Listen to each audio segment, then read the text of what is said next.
All right, Sean Zittel here with world-class trainer and world-class expert in the game. My man, Stephen Breadman Edwards, who correctly predicted Jaron Boots Ennis would be too much for Xander Zayas this past Saturday night in Brooklyn.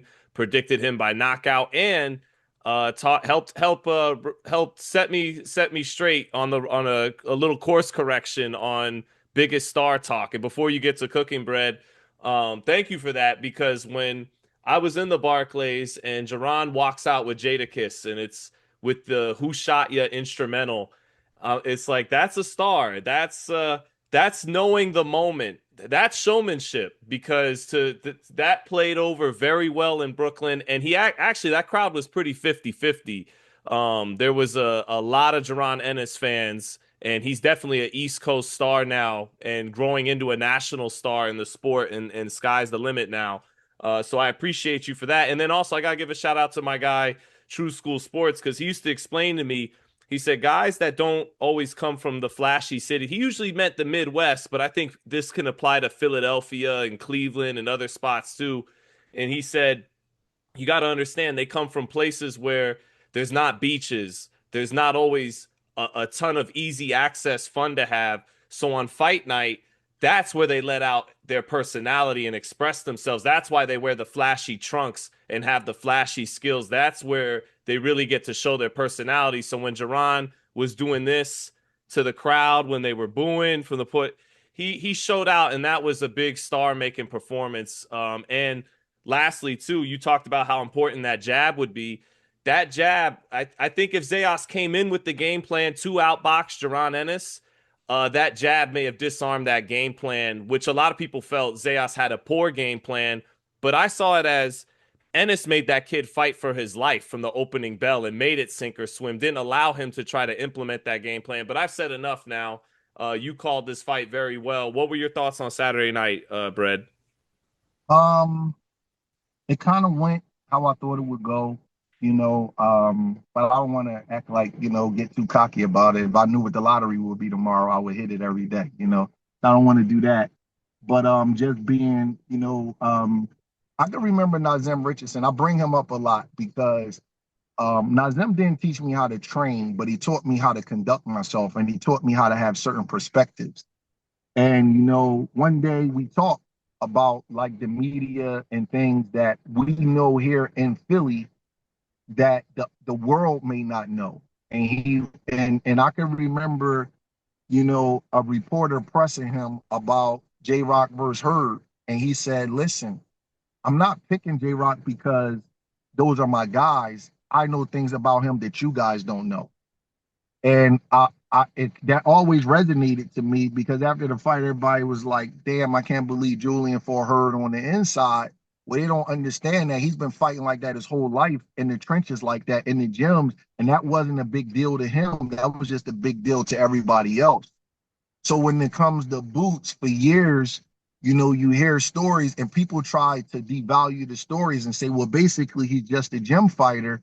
And I'm like, no, I'm just telling you that the information that we have from him and the things that he does in the gyms are so spectacular and so brutal that we know things about him that you guys don't know. And then you guys kind of get a little annoyed and aggravated when you hear these stories, but they're just the truth.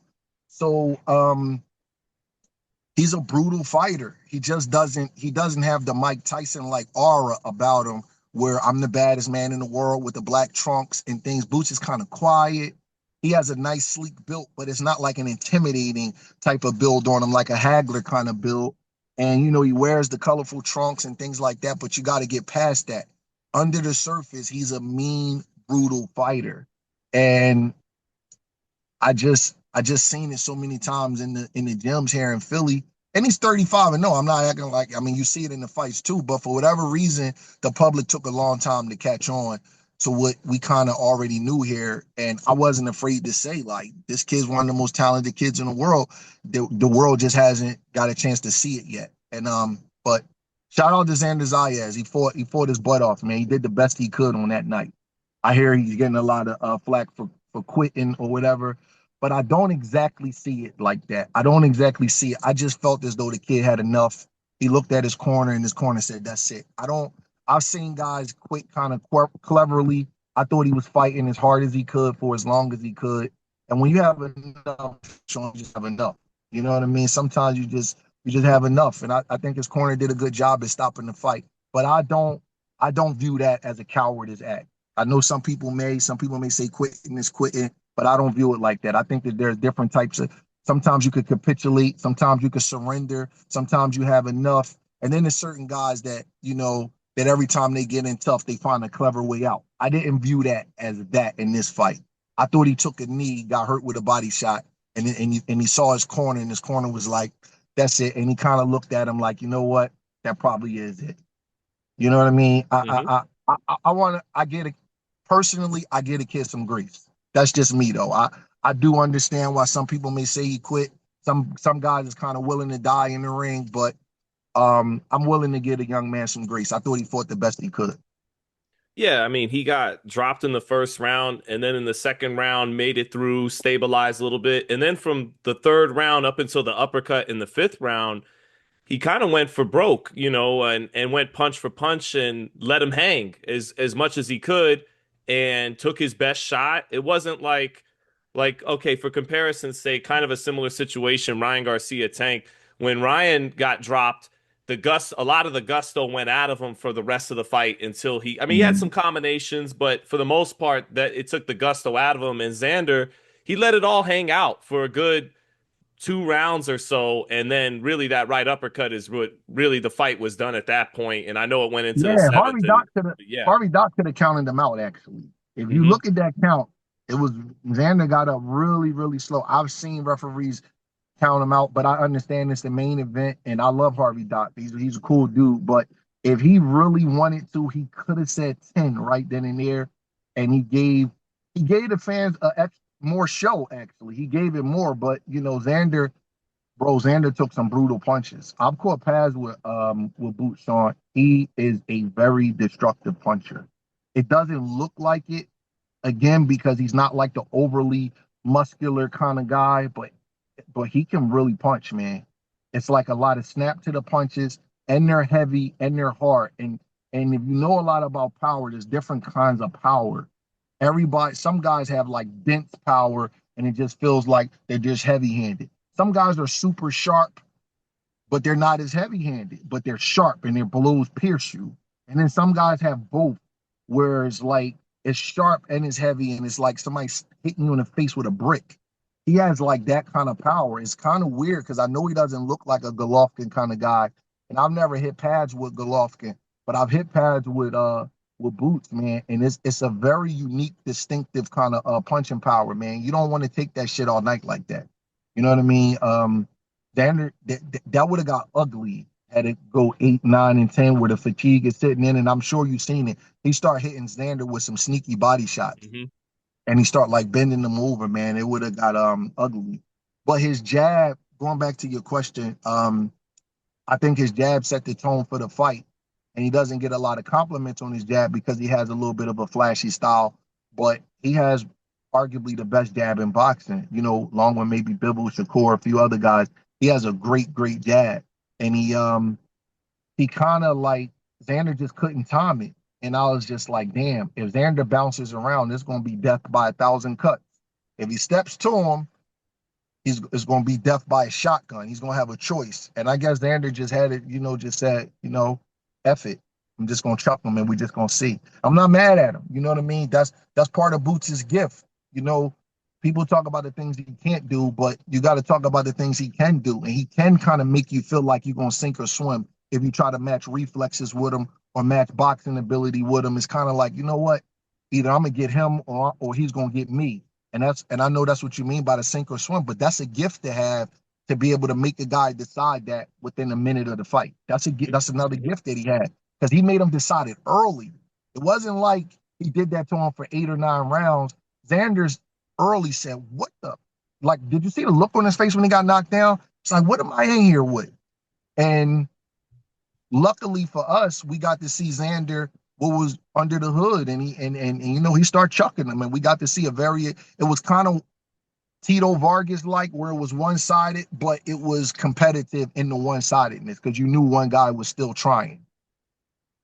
Yeah, yeah, just without actually getting the knockdown. But he did Yeah. have that third round, and it's a lot of people round of the year, and a lot was made about that third round. What did you make of it? Well, I think that people, first of all, Sean, reason why I respect you is because I don't believe you have a paid agenda. But I think a lot of people have like hidden and paid agendas because I think that they're highlighting Boots's one vulnerable moment a little bit too much. And I'm not a guy that pulls like different race cards or what about this card? What about this? I hate that shit. It's whack to me, man. And it kind of makes you a little bit weak, to be honest with you. I hate that like every single time. Like you'll have a guy, well, I robbed the bank and I got 20 years and he robbed the bank and he only got 5. I'm a guy to say, don't rob the bank and you don't have to worry about getting the 20 years. But in this particular case, I don't know if it's racial or whatever it possibly could be, but a lot of people seem to hate that kid and he doesn't really talk shit. He's a quiet kid. He brings it when he fights. He gives the fans their money's worth. And I've seen other fighters get called exciting while he gets called vulnerable. It's weird to me. Like you tell me, Sean, what's the difference between Boots' level of defense and in a way Bam's and Benavidez's? Yeah, no, What's I the mean difference in the level of Benavidez, defense? they're all similar in that they're super skilled but stay in the kitchen and go for the kill. And Benavidez gets dropped late against Morel, in a way dropped against Cardenas and Letneri, and Bam Rodriguez has been dropped against guys like Estrada because, like to your point before the fight, when you're really skilled and talented, but offense first, you bring the firepower, you're gonna get touched, and that's like Juan Manuel Marquez in a lot of fights getting dropped early, Felix Trinidad in a lot of fights getting dropped early. It's not uncommon. Bud Crawford even against Kaviaskis and Gamboa, some other fights getting touched. Yeah, yeah, but it seems like that Boots is perceived lack of defense. I'm hearing he's chinny, he's more talent than skill. I heard a fighter say that. I heard, the chinny thing, the no IQ thing. I'm like, wow, Inoue's number one pound for pound. Um, what's Bam, 2 or 3? He's Their top five right now, like number four, their I think. level of defense is the same as Boots, but they get celebrated. Benavidez, you know, they get celebrated for the same level of defense that Boots has. It's kind of strange to me. To be And fair, Benavidez has had to hear a lot of flock about it too. He squares up, his okay, footwork. okay, Benavidez gets some of that too. Yeah. okay. But I felt like that we talked that what I heard was people talk about Xander's courage more than they talked about the guy who put him down 3 times and put together an electric performance. And I heard the ring, Tim Bradley was the only one on the ring show that like, he said, damn, what do y'all want? And I understood it because I hear so many times, even with matchmakers off the record, oh man, that guy's gonna run around the ring and stink the fight out. And they say stuff like that. And I get it, the fans want to see certain things. But if the way Shakur fights and the way Floyd fights and guys of that ilk, if that kind of stuff kind of like turns you off and you don't like the way they fight and you hear people of different nationalities like call those guys runners and stinkers, you definitely can't call Boots that. So I think that we just have to just appreciate his style and just throughout time tells all, and it's the most accurate predictor of the future. Time will eventually tell. We will be able to see exactly what Boots is. I think we'll see whether he is a Tommy Hearns kind of fighter where he can box, but he's just a killer and he's going to go for it. And if he gets clipped a couple of times, it's not going to bother him. Or we'll see if he's a Zab Judah kind of fighter, well, he'll be a little bit too vulnerable with being a little greedy offensively. Or maybe the Felix Trinidad kind of fighter where he'll go down a couple of times, but it'll be very hard to stop him, like Felix Trinidad and Juan Manuel Marquez, where those guys went down a bunch of times, but besides the Hopkins fight, Trinidad was never stopped. And I think Marquez probably been down 15 or 20 times, but he never gets knocked out. You know what I mean? So, or he'll be Sugar Ray Robinson. He'll get hit a little bit and he'll have the best chin in history and go down as that kind of guy. We have to see. I think we're judging it a little bit too early, to be honest with you. I heard somebody say he was chinny, and I'm like, based on what? He got hit with a left hook on the temple that he didn't see, and he wobbled a bit by a guy that's a big guy. I don't know if you call that chinny because everybody gets that, Sean. Everybody in history, if you're an offensive fighter, I mean, who would you say has the best chin of the last 35 years? I would say probably James Toney since Hagler. It's probably Toney or Golovkin. One of them. Canelo's up Tony there too. Yeah. Tony Golovkin, Canelo, or maybe Tony Golovkin or Canelo is probably the guys after Hagler, right? As far as just pure just chin. Well, Canelo got wobbled really bad by Cotto's brother, right? Yeah. We never seen Golovkin really hurt. His chin is just insane. But Tony got dropped by Reggie Johnson in his first title defense. I don't know if you're familiar with that fight. It was a Yeah, really hard yeah. He won a split decision, right? one, a Like in split decision. 91. Yeah. Yeah. Yeah, Yeah. it happened in 91, right? A couple of weeks after he fought Michael Nunn. He got dropped. And Tony went on to have one of the best chins in the history of boxing. And Reggie Johnson is a really good fighter, but he's not like this life-taking puncher. I think that people moved a little bit too fast on Boots' chin and him getting hit or whatever. Like it's part of the game when you're an offensive fighter. There's not one in history that didn't get hit. We just have to see how he copes with it. We have to see he showed one thing. He's meaner than the you know what, man. Because as soon as he got hit, he started firing. He didn't try to like, like wait it out a couple of rounds and get himself together. He got it right back. You know what I mean? Actually, at the end of the third round, if you notice, he hurt Xander with a left hand. Left hand. Like he Yeah. In the started last chucking. 20. Yeah, he don't have any, like again, history tells us we just have to just wait and we have to be patient. And when people rush to judgment, I always say that's not really what it is. That's what you want it to be. So that's why you're so fast to judgment. Because with a guy like Camacho, for as great as a fighter as he was, when he got cracked by Rosario, it changed his style around. He stopped taking chances anymore and he stopped being an exciting fighter. So we have to just see with Boots. My prediction is he's gonna be the same killer that he is. That's just what his DNA is. He's a gunslinger. He's one of those guys that he may have a conservative personality with the way he talks and things like that, but inside of the ring, he's a gambler. Inside of the ring, he's a guy that's going to go for it. And he's going to make for some very exciting fights. And who knows? He may lose a couple of times. He may have one of those iron chins where he's just gonna just be able to just deal with it. Like Aaron Pryor. Aaron Pryor, if you watch him fight, I can remember when I was a kid, my grandfather and my dad was saying Alexis Arguello is gonna clip him because he gets hit too easy. And Aaron Pryor looks like he's gonna get clipped, but it never happens. In a way, looks like he's gonna get clipped, but it never happens. We just have to just see. I suspect that Boots just has a set of whiskers that he's so confident in, and he's so confident in his punch. Somebody's gonna have to just knock him out to prove to him that he's gonna have to box more. That's just what my gut feelings is. Not talking to him anything. I just believe he's a guy that's he's a real killer, not a killer that talks about being a killer, but the kind of guy that you're just gonna have to just show him. And until you show him, he's just gonna continue to just try to just beat the shit out of you. And he's gonna take those kind of chances because he believes that he could take your punches better than you can take his. He believes he can give you more than what you can give him.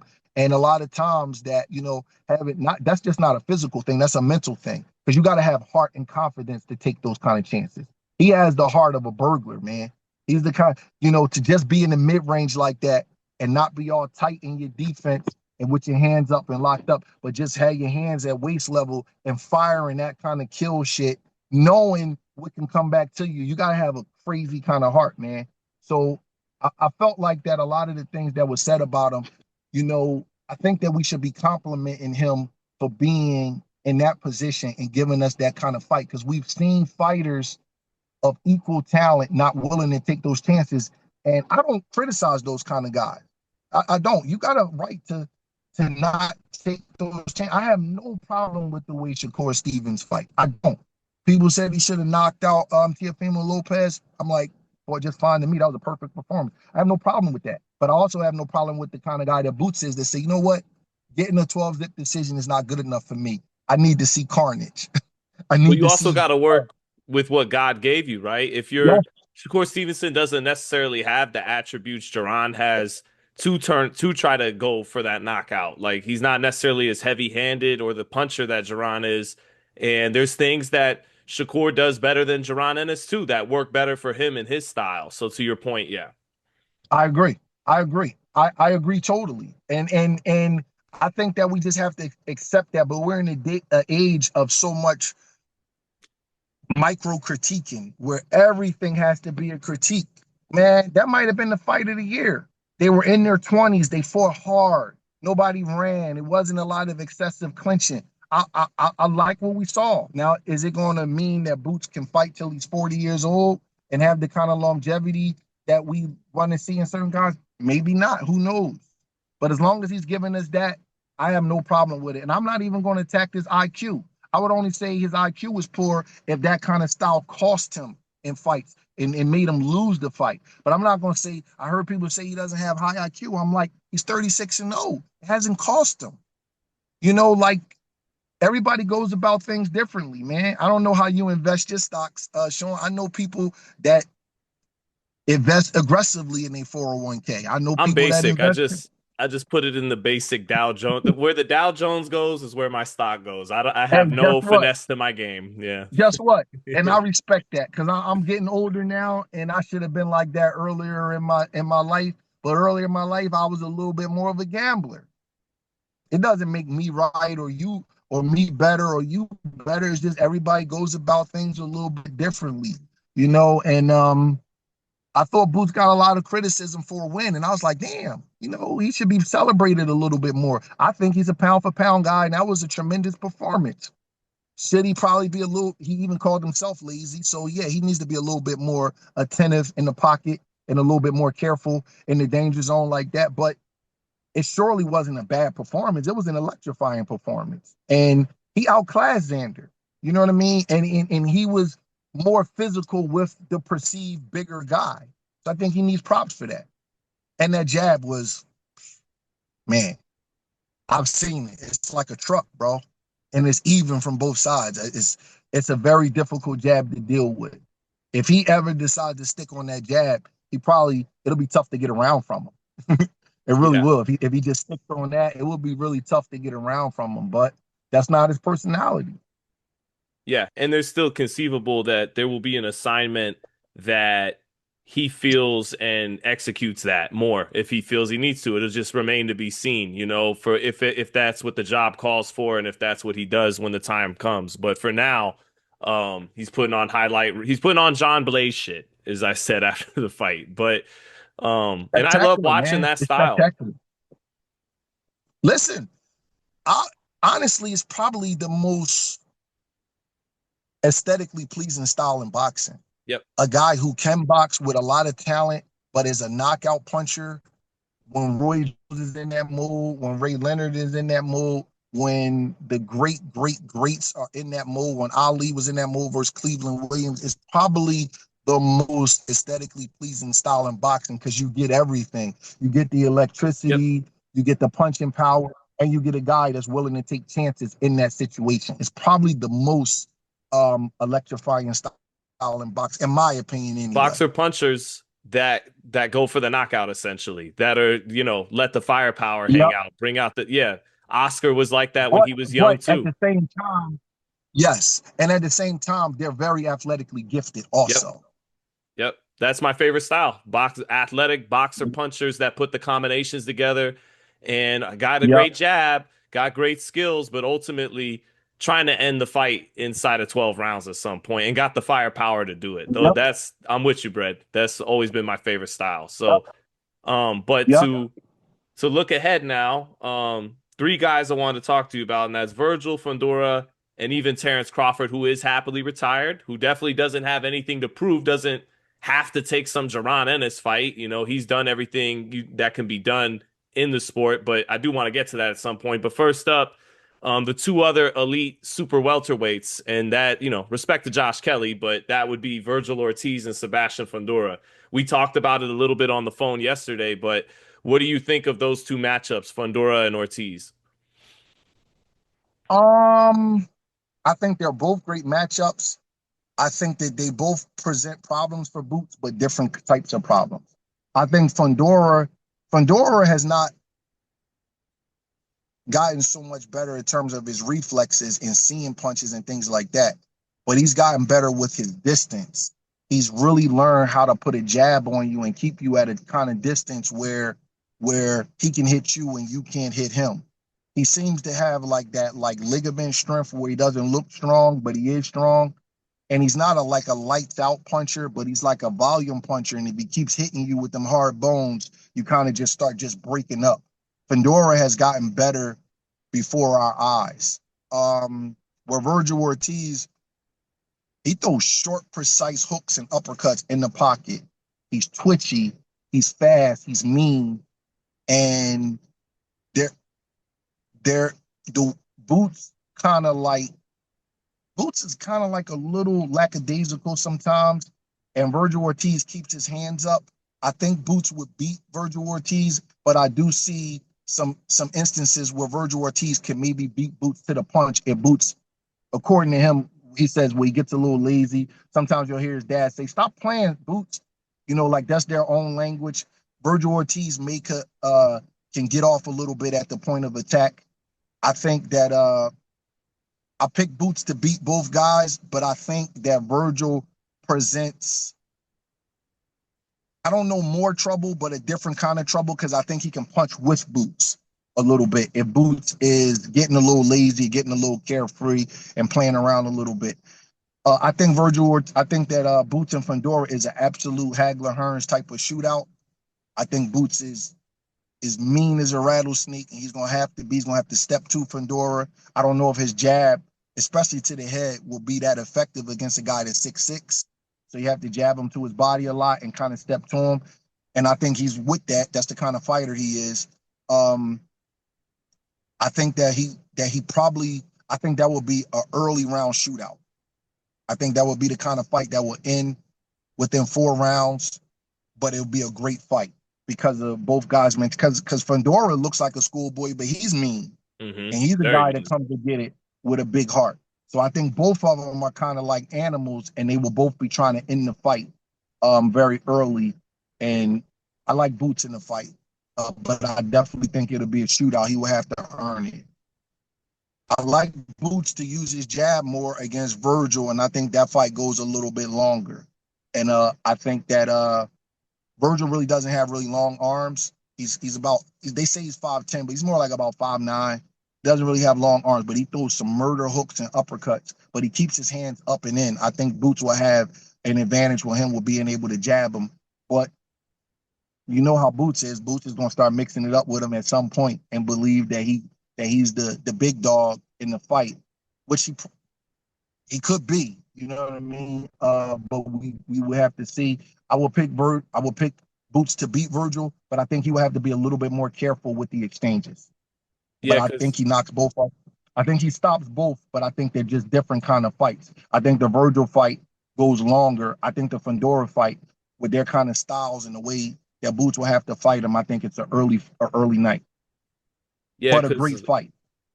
so it sounds, well, first off, Fundora, it sounds like when you talk about jabbing to the body, he would have to get him with that level change, bring the elbows in and down off the jab of the body and then come over the top with something. And that's a, Yeah, because yeah, Boots is 5'10" and Fundora is 6'6". It's going to be hard to just hit him in the head with jabs all night. You know what I mean? I'm not saying he won't be able to, but he's going to have to jab a different part of his body. I think he's going to have to attack him. And Fundora obliges that. Fundora works on the inside. He's trying to hurt you too. So I just think it's just a brutal fight, a brutal Hagler Hearns type of fight. And I think Ortiz and Boots is just an absolute war also. I think it's a war. I think it's just going to be just two mean combination punching in their 20s, just mean dudes. Whatever fight we could think of, Tito Vargas, but maybe a little bit, more two-way action. You know what I mean? I think it's a brutal, brutal, brutal kind of fight. I really honestly do. I think somebody's going to get hurt that fight. I'm taking Boots, but Boots got to be a little bit more mindful to not get so lazy in the mid range because I think Ortiz is a little sharper than Xander. I think yeah. he's a better puncher and he's a little bit more offensively talented than Xander is. And a little underrated velocity wise. I remember when I was at the Boachuk fight, his combinations, he's throwing heat. Like he's got speed to when he puts them together. And a good power jab, good double jab too. But yeah, I think I'm with you that just the creativity of Ennis against that more high guard style and Vergil will change it up here and there out of that, but for the most part, it's a tight high guard too, and it's got a little bend to it, and he'll explode out of that. But And he gets off from there. He's yeah, fundamentally yep. sound. He gets off right from where his hands are at. So where Boots kind of hands are a little bit like loopy a little bit, Vergil gets off from right there. So stylistically, Boots will have to adjust from a guy that's getting off right from the point of attack. I think he can. He knows how to hold his hands up. He just has to, his dad chewed him out, so he just has to, listen a little bit, and I think he'll be okay. But that's the little adjustment that he will have to make because Vergil gets off from the high guard, and they're not light punches. He's ripping them. Hmm. Vergil's a talented dude, man. I like Vergil, but the Boacek fight is why I would pick Boots. To be honest with you, that's why I would pick Boots in the fight because I think Boacek is an excellent guy, but I think that he had too much success against Vergil for Vergil to beat Boots. Hmm. Makes sense. And then lastly, too, man, about this Terence Crawford fight, I pushed very hard. I wanted to see that. I wanted to see Canelo and Benavidez, and I wanted to see Crawford and Ennis. That I wanted to see the young guys get their shot at it. I did favor Crawford, when he was active, and I did make a comparison we talked about yesterday. I know you said Jaron to you is like 1980s Michael Jordan, and Terence for the last several years is like 1990s Michael Jordan. And one I made about Jaron was I think Terence is like Kobe Bryant, and so far, and I'm not ruling it out at all that ultimately Jaron could supersede this comparison, but Jaron is Vince Carter, Tracy McGrady. They got the same kind of build. One guy in some areas is actually more athletic than the other guy. Vince Carter in some areas is more athletic than Kobe Bryant. Tracy McGrady's a little taller, just as athletic. But ultimately, Kobe and Bud, they got a little bit more sophistication to their skill set. Even though the other guy, you could argue, it certainly is in some areas more talented, more gifted. But so far, that's kind of how I look at the two of them. But Jaron is getting seasoning now. Now that he's getting the quality of opponents that he can grow his game from in his prime, he's gonna get better and more seasoned. So, I asked Terence about it after the fight, and he said like the kid's a threat to anybody. He's fast, he's powerful, reflexes, ambidextrous, but I'd be 10 steps ahead. And so I took that as Terence saying it's between the ears that would separate us. It's not below the shoulder. It's not below the neck. Below the neck, we're just as good. And in my opinion, Boots may have some things over Terence Crawford below the neck. But what do you think about just comparing those two and how that fight would ever go, even if it never does happen or in the slight chance it ever does happen? Oh man, that's a multi-layered question. For one, let me preface it with this, Sean. I'm gonna answer your question because I respect you, but I want to preface it with this. Uh, I wish that Terrence and Boots, like, I never seen like when Floyd was leaving and Terrence was like rising up. It was like never really talks to them fighting, and I feel like that because of these talks and stuff. I feel like that one of them is going to like kind of like snap and just say, you know what, let's just fight. And I've personally been trying to respect Crawford's retirement. You know what I mean? Because he said he was done, and that's just that. And I respect that. I feel like that he's done enough. He's one of the best fighters to ever live. And you know, and when people, he's so competitive. When people keep bringing up Boots to him, eventually he's going to like, his competitive nature is going to take over. And I kind of wish that, that they could just, if they're not going to fight and Crawford is retired, just kind of just like leave it alone. But it just seems like that it's for whatever reason, people are fascinated with this fight. I want to respect Crawford's retirement. That's why I don't like talking about it. But I'll answer your question in my own way. I do feel like that Boots is the Jordan of the 80s and Crawford is the Jordan of the 90s. I feel like that Somebody actually took that as an insult one time that I said that about Bud. And I'm like, Jordan won 6 NBA titles in the 90s. I can't believe you would take that as an insult. I look at Boots as, let's just say if they were both people that somebody paid to kill people, right? I look at Boots as more of a hitman and Crawford as more of an assassin. You seen the movie The Mechanic I haven't. with Jason? Okay. So the Terence Crawford, if they say, hey man, that guy right there, he's screwing up our business. We want him eliminated. Crawford will find out where he drinks his coffee at. He'll have poison in his coffee and he'll just croak and just be dead. Or they'll tell Boots, and Boots will say, okay, what time is he going to be at the coffee shop? And he'll walk in and blow his head off with a shotgun. He's dead both ways, but they go about it a little bit differently. They're very similar in certain ways, but Crawford is a more patient fighter. He's just more calculated. He's more patient. I don't know if that means he has a better IQ though. I just think that that's how he goes about it. Crawford takes a little time to catch his rhythm in the fight, and he's downloading data. And then, like, after maybe the third or fourth round, he just goes on a run and just takes over. Where Boots has his rhythm when he walks in the door. But Boots also, he might be a little bit more open for the incoming, but he's also putting more hurt on you earlier in the fight.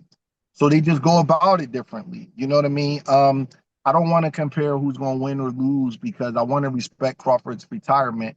And I really think that that not you at all, but just overall, like the media is making a rivalry out of two fighters that's never going to fight. You know what I mean? And I think that that's a little bit unfortunate because I've noticed that Crawford and Floyd have become friends and they're the same amount of years apart that Crawford and Boots is. But for some reason, a rivalry is created out of Boots and Crawford, and it wasn't created out of Floyd. I never heard Floyd say anything bad about Crawford. And Floyd says some funny stuff about fighters, but I've always heard him respect Crawford. And I think this is going to turn into a thing where eventually Boots is going to say, you know what? Fuck it. Let's fight. You know what I mean? And I think he's trying to respect Crawford.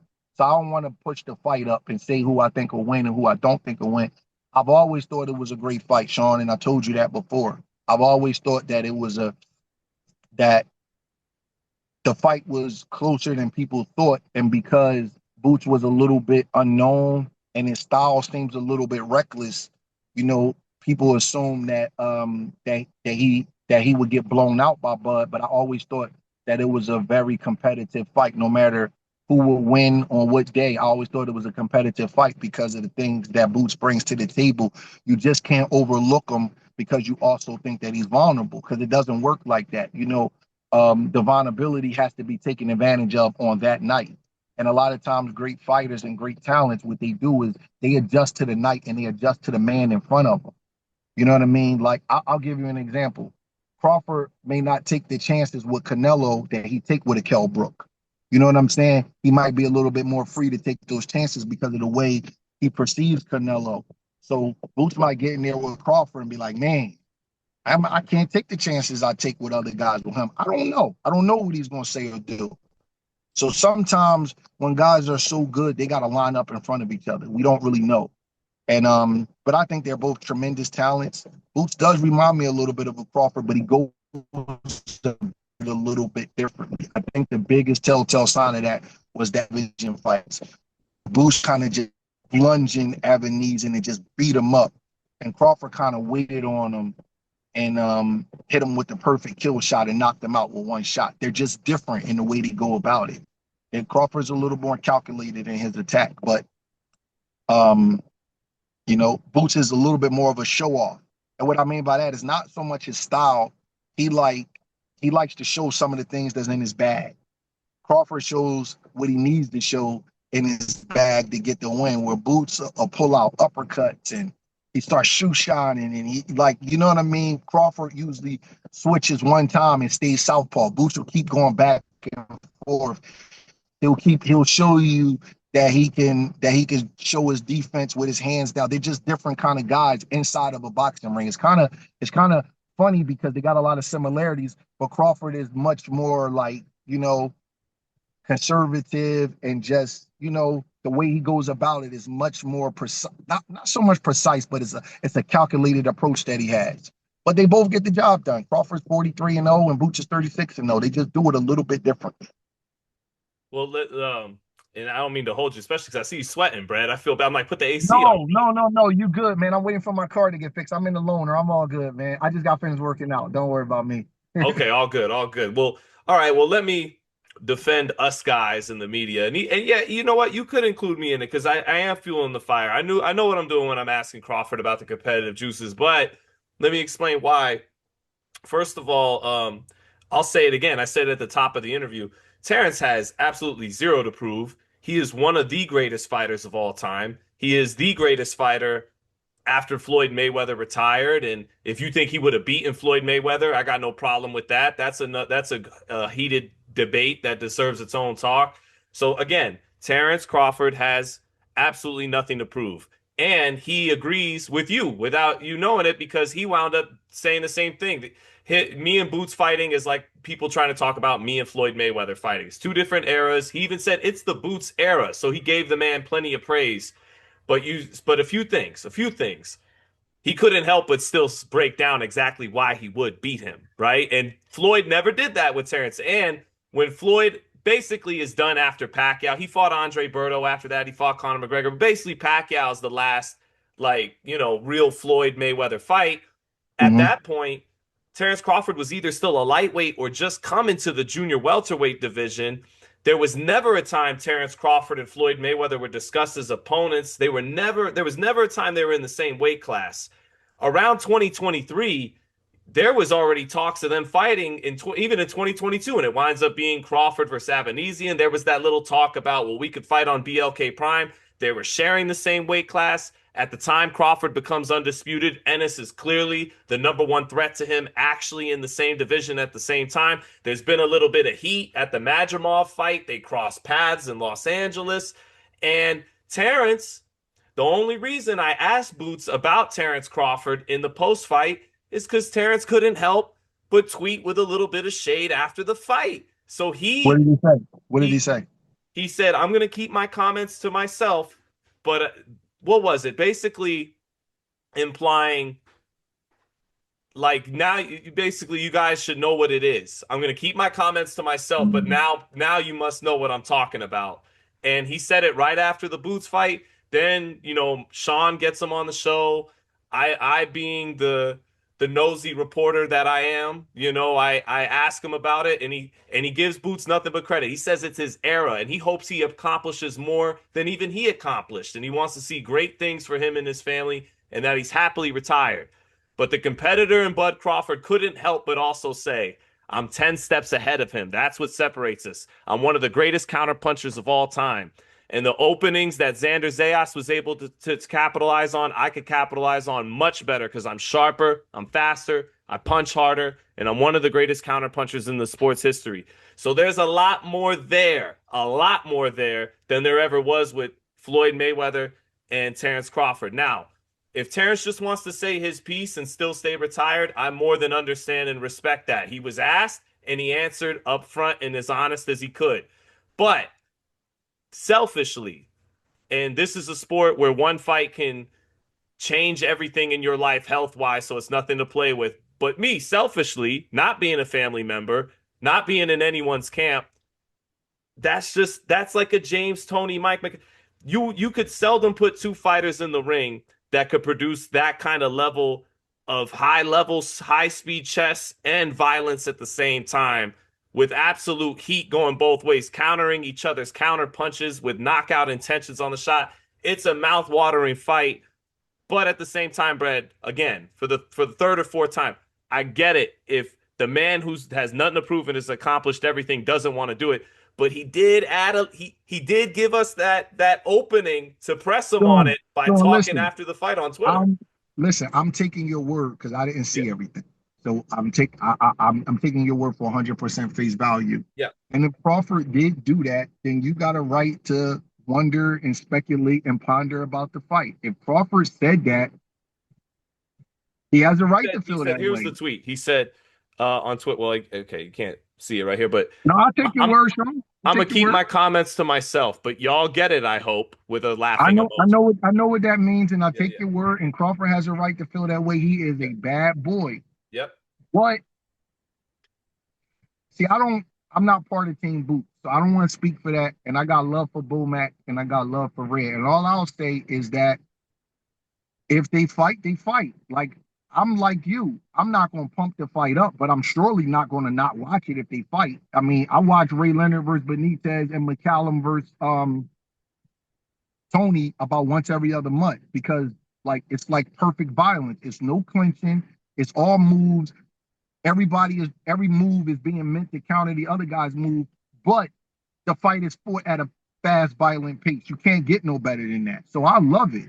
If Boots and Crawford were to fight, I hope they hurry up and fight, to be honest with you. If they're going to fight, I'm not pumping the fight up because I'm respecting the man's retirement, but I didn't know he said all of that. If he feels that way, then they can fight because if the fight, I don't want Crawford to be off too long because it won't be fair to either guy. Crawford's, I think he's 38, going to be 39. I know Boots just turned 29, and I know they're 10 years apart. So they're somewhere in that window. If he takes off too long, it's not going to be a fair fight to either guy because the perception is going in as Crawford is old and he's been off too long, even though he just looked great against Canelo and he retired number one pound for pound. So if they're going to fight, they will have to hurry up and fight. If they're not going to fight, this is just me. They don't have to do anything that I think. It would be pretty cool if Crawford can kind of like support the kid, as the next great urban fighter of the same kind of style, the way Mayweather did him. But you don't have to. You don't have to do anything you don't want to do. If he feels like he can beat Boots, then that's fine. If you don't want to talk him up, then that's fine too. Uh, if they were to fight, I think it would be the fight of the ages. And I agree with you. It would be on the Tony McCallum tip, but they're more dynamic than Tony and McCallum. It would be closer to Benitez and Ray, to be honest with you. And I think they're probably, I'm not going to say more dynamic than Benitez because his reflexes is probably a little bit more dynamic than both of theirs, but they're more offensively dynamic than Benitez. So if they were to fight, it will be an awesome fight, Sean. I mean, that's all I can say. I know that I usually pick the winner of Boots fights, but I'm not going to pick a winner of this fight because I will have to really, it's a lot to ponder. You know what I mean? It just is. Like I said, I didn't know that Crawford said all of that. I don't want to talk the fight up, and I've always thought about the fight privately. And I'll just tell you things that I thought about. Two things that I thought about the fight. One is Crawford threads the needle as good as anybody in history, and Boots sometimes gets a little bit lackadaisical, or he called himself lazy. So I'll use the word lazy. He gets a little lazy sometimes in the pocket. And Bud is so accurate with his counter punching, you can't get like that with him. And you know what? You can get like that with him because if Boots could take it, he could take it. Bud knocks a lot of people out, but he doesn't have 100% KO ratio. So maybe Boots could take the punches. I don't know. So I always thought about that and would say to myself, Boots will have to be careful with Bud in exchanges because Bud is so patient. Bud don't have a problem giving up a couple of rounds. He'll give you a couple of rounds just to hit you on the point of your chin. And then I always say to myself, Bud is a rhythm fighter. Look at him box. You look at him shadow box. He's one of the best shadow boxers I've ever seen. I could watch him shadow box for hours. My son was a fighter. I would want him to fight like Bud. Look at him shadow box, but he does everything with a rhythm. It's almost like you can. I don't know Bud personally. I've been around him and we speak and we talk, but I don't know him personally. But I could tell he can dance just from the way he boxes, just from the way he shadow boxes. He's a rhythm fighter. Boots has the best rhythm breaking jab I've seen. He throws it in a way where it takes your rhythm away. You know what I'm saying? He didn't even get a chance to put it on full display with Xander because as soon as he pulled it out, Xander just said, fuck this. And just, I'm not going to be on the end of that all night. It's like a truck hitting you and he's fast and he's rhythm breaking. And what I mean by rhythm breaking is he puts it at different places. He's always changing levels with it. And he's throwing it in a way where you don't even know if he's going to launch a hook sometime. So it breaks your rhythm because you don't know to catch it like this or catch it like that. You know what I'm saying? Because you catch a jab in front of your face, you catch a hook on the side of your face. You catch a body shot the different way. You don't even know which way the jab is going to come. And with a rhythm breaking jab like that, and Bud, sometimes Bud's needs like 3 or 4 rounds to get cooking. You know what I mean? In his fights where he finds out his data and then he starts to unload on you. With a kid like Boots, it might take him longer to catch his rhythm because Boots is on that rhythm breaking jab, and Bud is a rhythm fighter. So I looked at him and I always said, I never told nobody this publicly, but I always said they will be tough fights for each other because Bud has a kryptonite, a possible kryptonite for Boots, where he can kind of punch in between those times where Boots gets a little bit offensively greedy. And Boots has a kryptonite for Bud because nobody has seen how good his jab is, and his arms are just as long as Bud's, and he could possibly break Bud's rhythm for a little bit longer than anybody else could. Because after about the fourth or fifth round, when Bud gets rolling, he tears you to pieces. It might take a little bit longer to deal with Boots' jab than he does a Kell Brook or a Jose Benavidez or one of those kind of guys. So I always thought that both guys would trouble each other because of those two things. But again, I'm not going to pick a winner. I didn't know that Bud said all of that. I don't know. Maybe somebody behind the scenes is trying to set up a fight between the two. I don't really know how that's going. But the only thing I've heard Bud personally say about his retirement is, I'm not coming back. And I think the guy Channing Crowder kind of told him that he would for a certain amount of money. And Bud said, that's what you would do. I wouldn't sell my soul for money. So I kind of respected that and I was like, yeah, Bud, man, way to tell him you're not, like, so I never wanted to talk it up because fighters kind of get a bad rap for going too long and not knowing when to walk away and all that kind of things. Fighters get a bad stigma for that. So now you got a fighter that wants to retire at the top of the game, and he's kind of being, tempted with this rematch. I mean, not rematch, but this fight. But I'm taking your word. If he said that he's 10 steps ahead of Boots and he's made the comments that he made, then, I guess you open up the door for the speculation of how the fight would look. And he has more than the right to feel that way.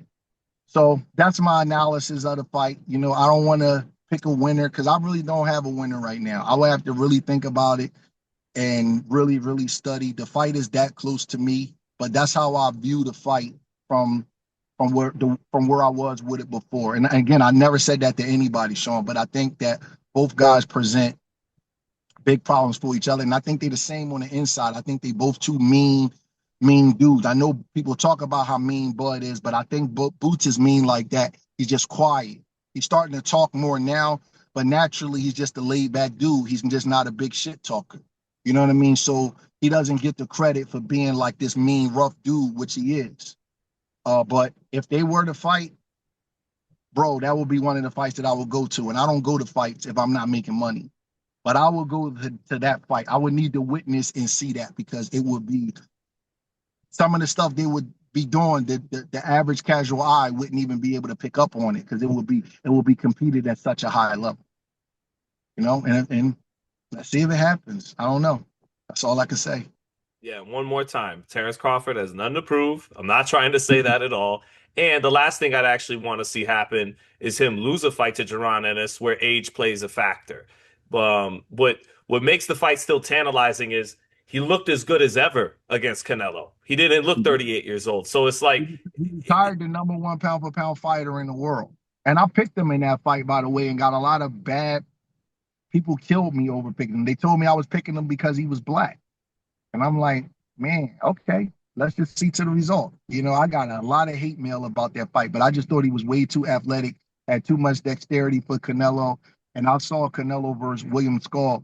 They could say whatever they want. He couldn't cut the ring off against William Skull. He couldn't get to him. I was very confident in Bud in that fight. But Boots is a different kind of fight. And I know people say that Canelo's better than Boots, but it's just a different, it's younger, it's just different.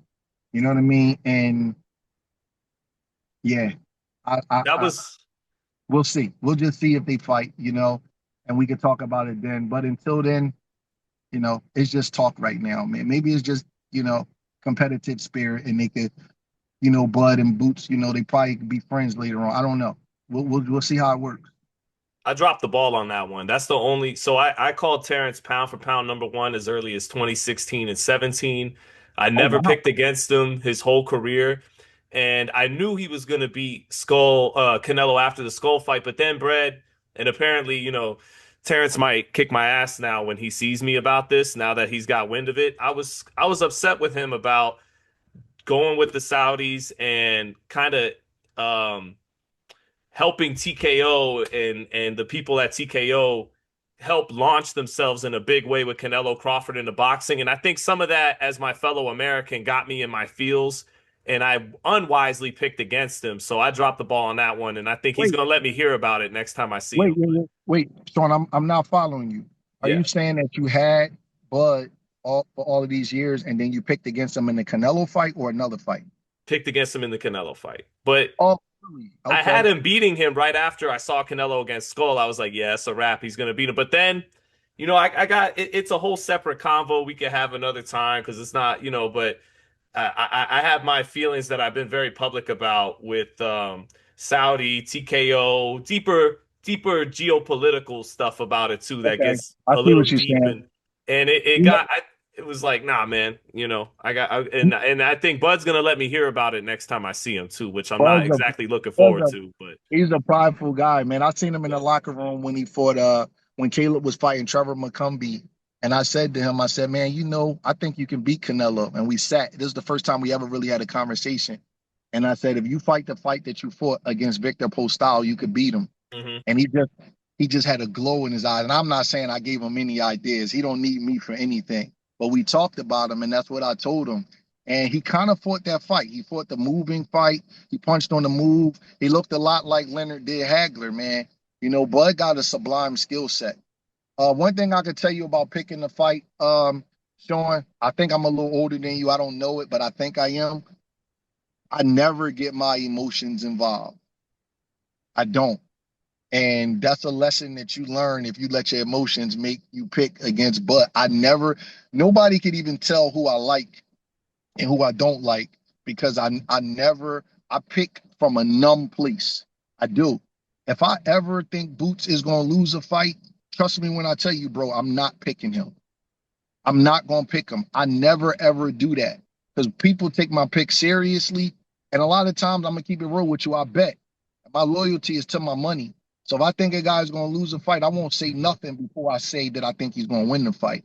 So that's just the lesson that you got to learn. And when you see Bud, buy him dinner, man, and he'll get over it. You got a right to pick who you want. Just don't pick out of emotions, man. Oh no, I don't This think is he'll a be rough tripping thing. about the pick. He'll be tripping about me being critical of him doing business with them. That's what he's gonna get at Oh, me about. okay. Yeah, yeah, You yeah. know about the political stuff in boxing. I really don't know about all of the things like with Zuffa and the Saudis and stuff.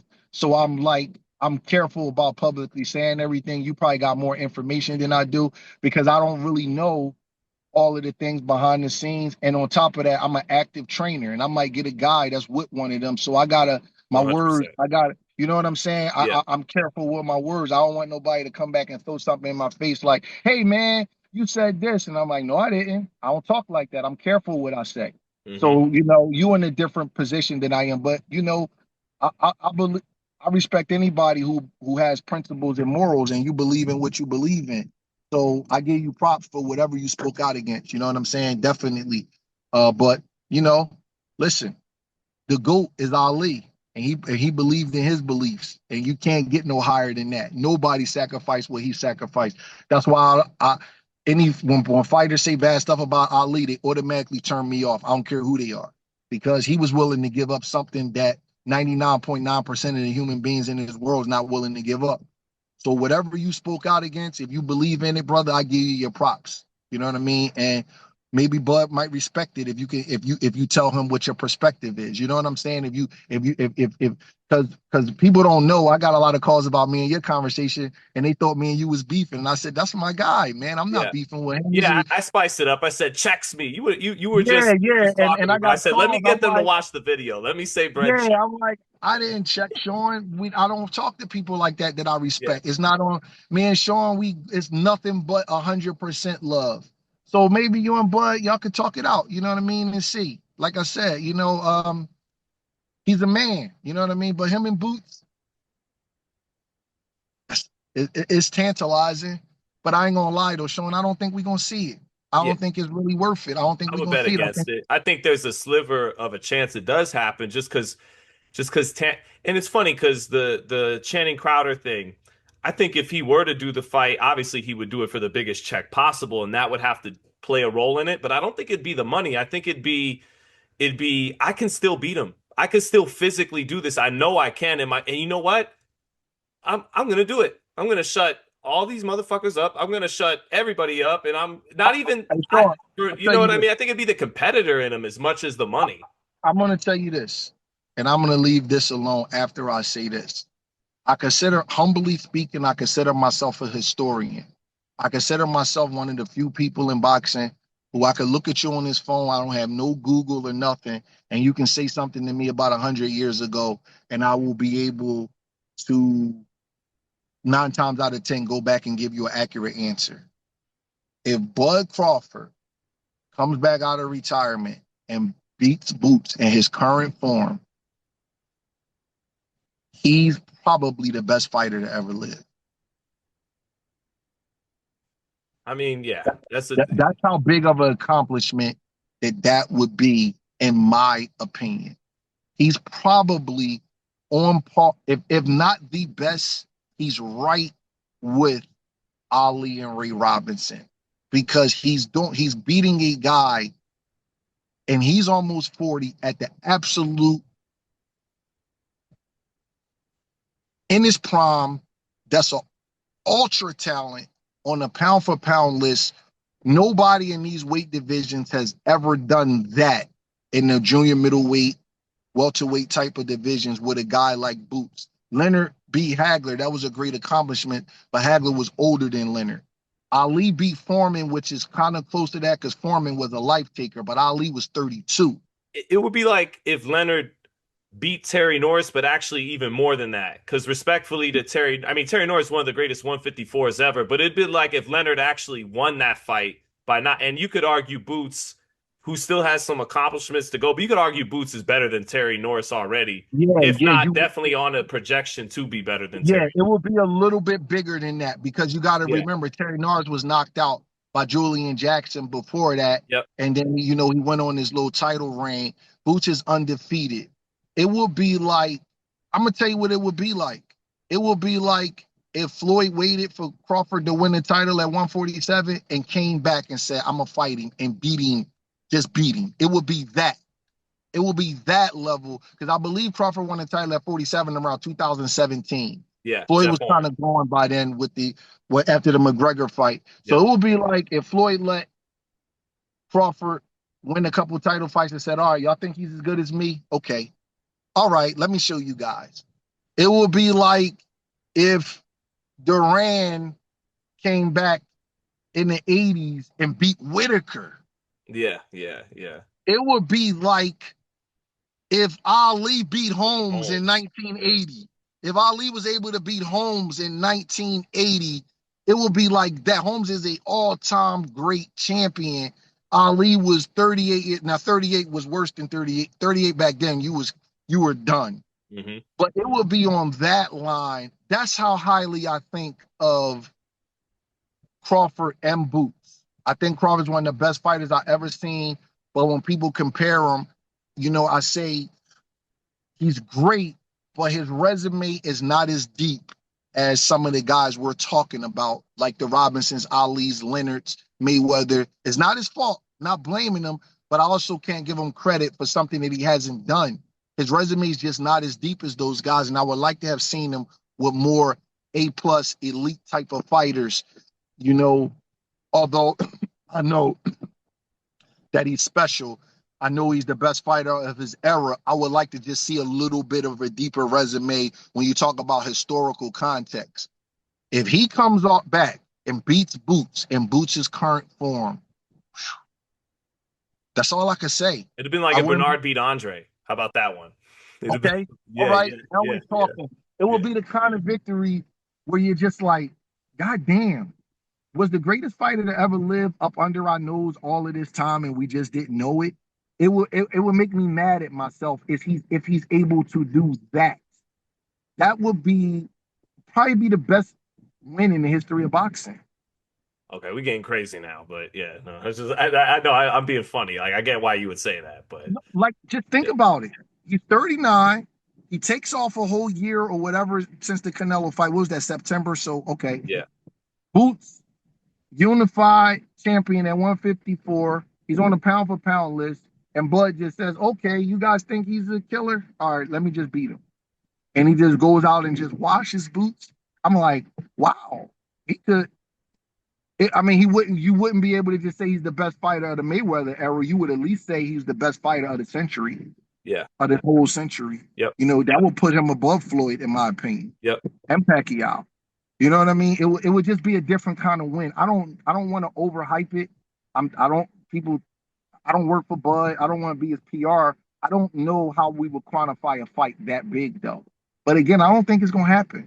I mean, yeah, quantify a victory if he was able to pull that off. But I don't think it's gonna happen. I don't. I think the man. He looks to me to be like one of those active dads, enjoying time with his kids. You always see him with his kids. And boxing takes a lot away from you with your kids, man. It really does. When you go on the road like that, you miss a lot of stuff that you can't get back. So we'll see, man. Pride is a hell of a thing, though. It would be something, Sean. It would be something. People give you a lot of people gave Larry Merchant a lot of credit for Pacquiao De La Hoya. yeah, people will give you credit for this fight. You historically you would be a relevant dude in terms of boxing if it was to happen. You know, I don't pay attention to the internet like that though, so I didn't know all the things that Bud said. You know, he's 10 steps ahead of Boots. Whatever else you said, he said with Sean Porter. I don't know. I didn't know about all of that, but oh man, I don't want to think about it because I don't believe it's gonna happen. You Yeah, know what I mean? I don't believe it's going. And I saw Boots and Bosey's answer. I did hear that. He was like, "Man, we don't want to talk about a guy that's retired." You know what I mean? So it's yeah, it's a great conversation, though. It's a great conversation. yeah, and perhaps it'll always just be just that. But yeah, Well, I if it want to doesn't really, happen in the next year, you know what I mean? It's not gonna happen. yeah, Bud's too smart. He's a smart dude. He's not gonna just sit off 2, 3 years in his 40s and try to fight the kid. You know what I mean? So if it don't happen pretty soon, it's not gonna happen. yeah, It will have to happen within, I say, by next summer, or it won't happen at all. yep, yep. And I'm sure he'll get some offers, but in all likelihood, turn them down. But um, man, I wanted to thank you for your time, and also now that you've gotten through the interview, so Tim Bradley, good, a friend of mine, man, who's came on the channel, helped my channel a lot. Eventually, Tim is now doing his own YouTube channel. That's a great channel. I love his channel, and it's growing very fast. I just wanted to tell you, man, I would, if I'm being a friend to you, I would say, you know, you should consider doing the same thing, Brad. Please come on the channel whenever you want. But I think you could easily be doing the same thing Tim has just done recently, and Paulie Malignaggi has done, and you know, and if I'm being real, I think you could do this too with your own YouTube channel at some point, and a lot of people would definitely tune in. So I don't know if you're into that thing. You might be too busy. I know you got some kids who could maybe help you when it comes to uploading on YouTube and You thumbnails and know, titles, you know but you what, know, I don't man? know how much interest you have. But I got hooked up with it's a guy, Jason Lagendorf, I believe. He reached out from me. He started a website called The Good Fight 12, and I'm doing some stuff. And I definitely thought about it. I would definitely love to do it, but my time is so restricted. I would have to partner up with somebody. You know what I'm saying? I got a restricted time, bro. I'm in the gym. If it's not that, it's real estate. If it's not that, it's my kids. And I don't want to jump into something that I can't do 100%. And obviously, I would want to monetize it. So I would have to partner up with somebody like a you or a Tim or somebody at that level before I could. I just don't have the time to do it by myself. But I did start my mailbag back up. It's on the Good Fight 12. And they have a YouTube channel and we're trying to monetize that. I've been thinking about it, but I've been thinking about it in a way like I need like a partner with this for the times that I'm not as accessible, like traveling and things like that. I'm traveling for a fight in East freaking Bumble, you know what? And I got to get on YouTube for 45 minutes. It's tough. You know what I'm saying? And once you get it going, you get it going. See, Tim's a retired fighter. I'm not a retired trainer. You know what I'm saying? I'm not a retired trainer, so I'm in a little bit of a different position. But I have been thinking about it, man, and I really do. want to get some stuff going. But these guys did the good fight. They've been good. So I want to see how that goes, but I definitely want to figure out a way to monetize it because people ask for my opinion a lot. You know what I mean? And it would definitely be cool. I actually do have a YouTube channel. I uploaded a couple fights, but I usually do my kids' races and stuff back then. So I actually do have a YouTube channel. I just don't really do stuff from it before. I got some old stuff on there from some fights that I broke down, but I haven't done anything on there in a while. But I've been thinking about it, Sean. I really have been, man. Like, I wish I could get like a partner to do some stuff, man, and really talk some good talk and not this BS that I see out here. So I appreciate you. You may have pushed a little button in my back. I just got to figure out. I don't know. Like I'm careful, man. If I don't know something, I kind of like I'm a creature of habit. I'm real good at real estate. I'm good at stocks. I'm good at gambling. I kind of stay with that. I don't know how to fully monetize the whole social media thing, so I haven't really gotten into it the way I probably should have. Yeah. You But know, but no, I'm go gonna get, ahead. I'm gonna stick my foot in the water. I am. I'm just got to just figure out when and how. Yeah. So, because I see the reception on my channel, and I know people really embrace and appreciate all your perspectives on boxing. So, something to think about, man. But thank you for Oh, your time. if you get your own podcast, man, I'll be more than willing. I know you do some work with Sean, but if you ever get your own And my guy podcast, Radio Raheem, we oh got our yes, show yes, yes, about yes, that yes. Yo, action. Raheem you coined got to that term. you got So, to show yeah. with him also. I know Radio Raheem. He used to be at all of the fights back in the day. Haven't seen him in a while though. But yeah, man, I definitely I would love to I'm gonna stick my foot in it, man, whether I partner up or do it on my own. But like I said, for the people that's listening to Good Fight 12, I just got on there. I did a couple mailbags, I did a couple breakdowns, and they got their own YouTube channel. And you know, we'll figure it out. We'll figure it out. Appreciate your time, Brett. Thank you, brother. My man, later.